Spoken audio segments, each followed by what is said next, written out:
Sabdo Palon. Begitulah kita sering melihat, mendengarkan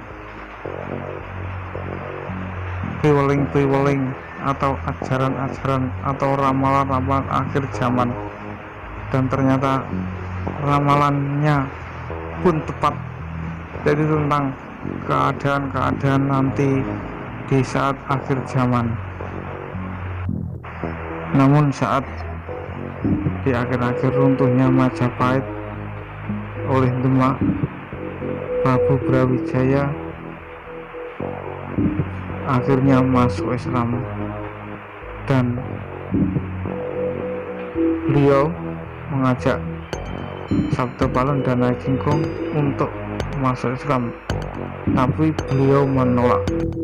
Tetapi Sabdo Palon berujar bahwa nanti kalau sudah 500 tahun akan datang dengan membawa agama baru. Lihatlah, ini ucapan daripada Sabdo Palon.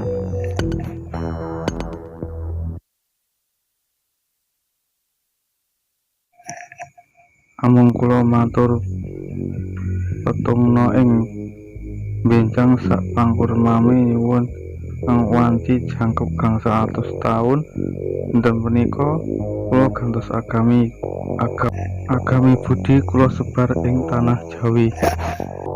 Lalu yang dimaksud dengan agama budi yang nanti disebarkan di tanah Jawa itu agama apa sih? Tonton video ini sampai tuntas.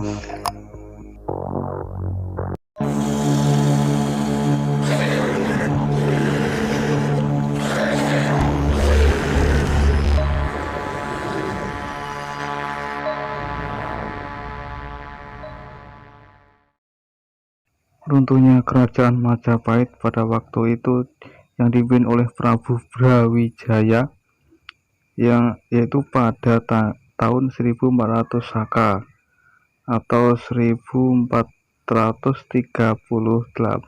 Masehi, di mana pada itu Majapahit harus mengakui kekalahannya terhadap Demak, di mana Demak adalah Dan Patah itu adalah sebenarnya anak dari Prabu Brawijaya sendiri, dari Putri Campa di Palembang.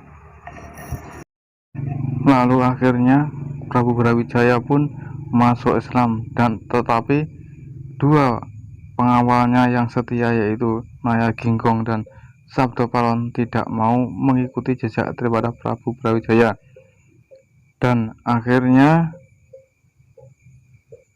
kedua orang ini harus meninggalkan Prabu Brawijaya dan masih memegang teguh keyakinannya.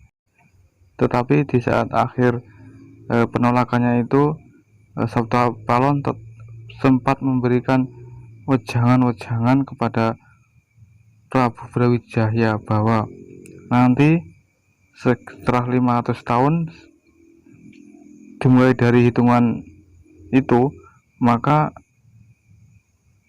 Sabdo Palon akan datang dengan membawa agama budi. Sebenarnya agama budi itu agama apa? Apakah agama budi yang dimaksud oleh Sabdo Palon adalah agama Buddha? Ya mungkin dari segi ajaran mungkin sama ya dengan ajaran Budi, ya intinya menjauhkan diri dari keduniawian, sifat rakus, tamak, dan menahan hawa nafsu dengan tidak menikah dengan lawan jenis. Ini mungkin sama dengan mungkin ya, ini prinsip kita adalah agama Budi yang dimaksud oleh Sabdo Palon adalah agama Buddha ya, karena Buddha itu sama dengan mungkin ya Budi ya. Ini penafsiran kita bisa juga agama Buddha juga bisa tidak ya. Ini baru penafsiran kita ya. Atau mungkin agama Hindu, karena di akhir runtuhnya Majapahit itu Sabda Paron menolak untuk masuk Islam, karena pada saat itu Prabu Brawijaya masih memeluk agama Hindu. Mungkin yang dimaksud Sabda Paron agama Budi bisa juga agama Hindu, karena pemeluk Majapahit, pemeluk Hindu banyak lari ke Pulau Bali dan mempertahankan agamanya, yaitu agama Hindu, bersama dengan Sabda Paron dan Naya Ginggong. Jadi pelajaran kita bisa juga agama Hindu.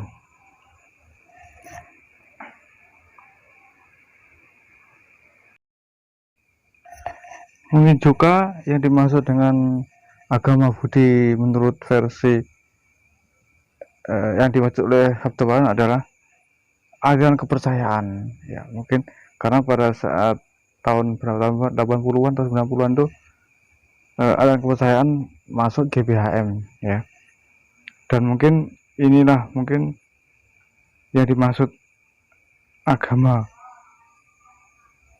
Budi itu adalah aliran kepercayaan ya, karena rata-rata aliran kepercayaan itu yang menganut adalah juga kebanyakan juga orang-orang Jawa, orang-orang dahulu juga itu.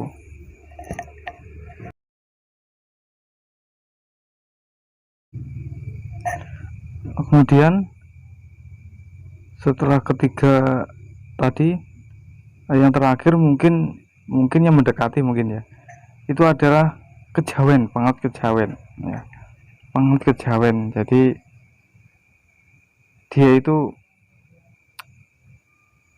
apa ya, mengajarkan nilai-nilai kejawen kayak Mbah Marijan itu, atau sekarang bisa berkembang pesat ya kejawen di khususnya Pulau Jawa masih memegang orang-orang dahulu ya. Mereka ya ikut lebaran, cuman berbeda ya. Kalau lebarannya orang Islam kan setelah puasa Ramadan, maka kalau langsung berlebaran, kalau tidak ya, kalau orang-orang kejawen itu rata-rata menunggu jatuhnya lebaran itu hari Rabu Wage, atau istilah sekarang Abuge, hari Rabu Wage ya. Mereka mengikuti Islam juga puasanya, tapi berbeda ya. Puasanya berbeda, puasa mute, puasa ngebleng. Mereka ikut sholat, cuma sholatnya itu berbeda ya, berbeda dengan yang diajarkan Nabi. Itu orang kejawen seperti itu ya. Mereka masih percaya hari baik, hari buruk ya, kemudian mati baik, mati dalam keadaan buruk, itu bagi mereka masih dipegang. Bahkan bercocok tanam pun itu ada antara mungkin Departemen Pertanian dengan kejawen itu berbeda ya itu. Jadi kejawen itu luas, tapi kebanyakan ajarannya itu adalah, kalau sekarang itu orang-orang yang dahulu ya, orang sudah tua-tua. Kalau mungkin anak-anak muda Jawa sekarang udah pada lupa, sudah terkontaminasi dengan budaya-budaya lain ya. Jadi adanya kejawen itu rata-rata di daerah-daerah pelosok, di tengah desa-desa di tengah hutan tuh masih banyak ya yang masih mengajarkan ajaran kejawen. Dan mungkin ini mungkin agak tepat menurut versi agama Budi, mungkin ya agama kejawen ini mungkin ya, yang lebih tepatnya itu agama Budi, agama kejawen ini yang masih banyak dipegang oleh orang-orang Jawa yang mungkin hidupnya masih di pedalaman, di dalam hutan atau di desa-desa terpelosok, itu masih banyak ya.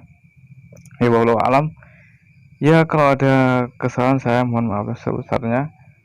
Assalamualaikum warahmatullahi wabarakatuh.